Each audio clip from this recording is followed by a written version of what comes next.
Bonsoir les amis. J'ai fait cette vidéo pour continuer à attirer notre attention sur ce qui se passe au Burkina Faso. Vous êtes, si vous suivez les informations comme moi,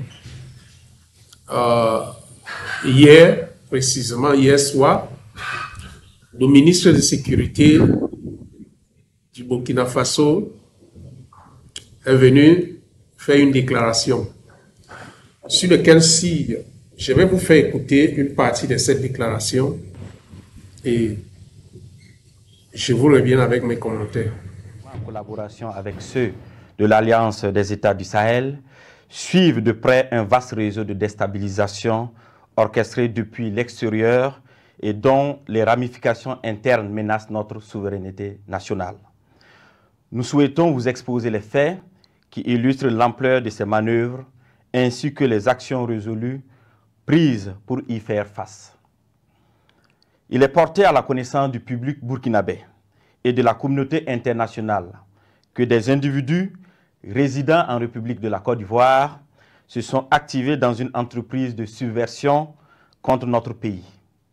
Ces acteurs du chaos, appuyés par certains services de renseignement de puissance occidentale, sont constitués aussi bien de civils de divers profils que des militaires et anciens militaires ayant quitté le territoire national pour participer à des opérations de propagande et de déstabilisation. Grâce au suivi permanent de leurs activités, nous avons pu déjouer plusieurs tentatives de déstabilisation, aussi pernicieuses qu'incessantes.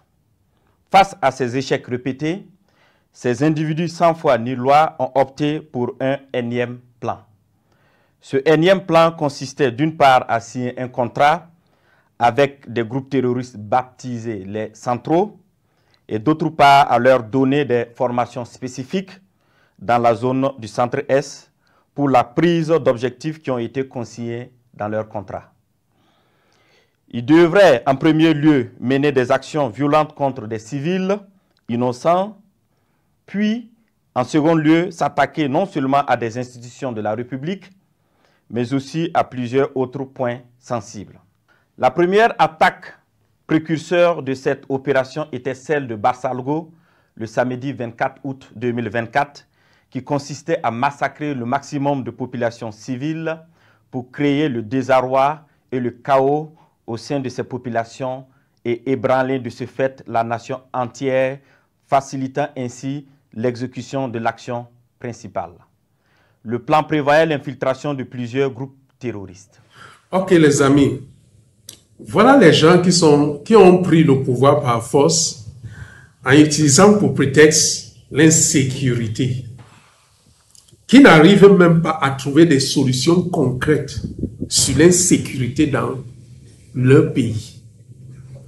Vous vous souvenez de ce qui s'est passé, je crois, le 24 août passé, où on avait tué plus de 250 personnes. On n'a même pas vu le ministre de Sécurité, même le soi-disant capitaine lui-même qui est venu pour représenter Thomas Sankara, nous dit effectivement ce qui s'est passé, ou bien les mesures à prendre. Non.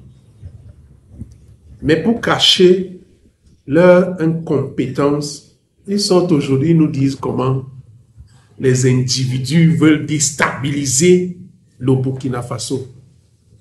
Mais moi, j'avais toujours dit, on ne dirige pas un pays avec du populisme. Parce que le populisme n'apporte pas de solutions. Vous allez continuer à chanter tous les jours, on veut vous déstabiliser, ça ne résout pas le problème de la faim.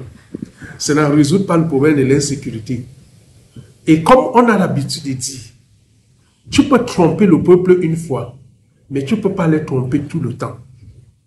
Tous ceux qui sont derrière le capitaine Ibrahim Traoré, avec le manœuvre qu'il est en train de faire au Burkina Faso pour rester au pouvoir, tôt ou tard, vous verrez la vérité comme ça là. Vous allez lire.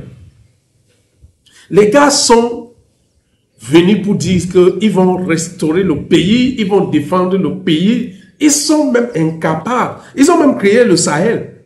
Quelques jours après, l'autre du Mali a déclaré que les États du Sahel ont restauré la sécurité. On a attaqué le Mali à Bamako même. C'est-à-dire on a touché même le cœur.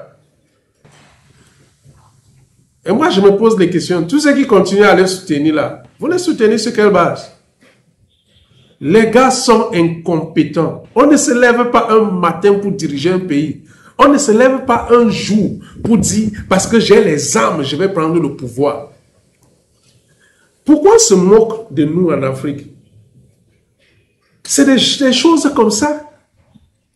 Et quand ils sont incapables d'apporter les solutions, c'est pour accuser les autres. Si c'est pas ils ont un discours, c'est-à-dire c'est comme si c'est un disque déjà préparé.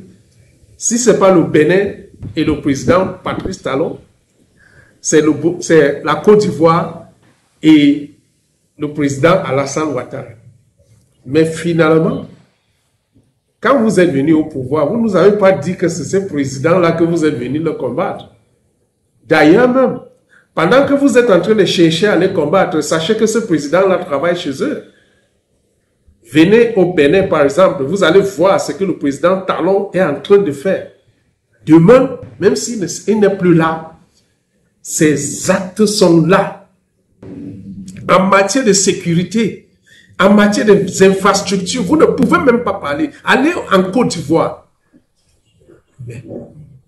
On ne dirige pas un pays en accusant tout le monde.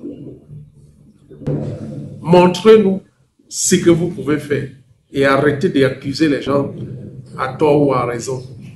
Vous êtes venus pour défendre le Burkina Faso qui vous dépasse à défendre.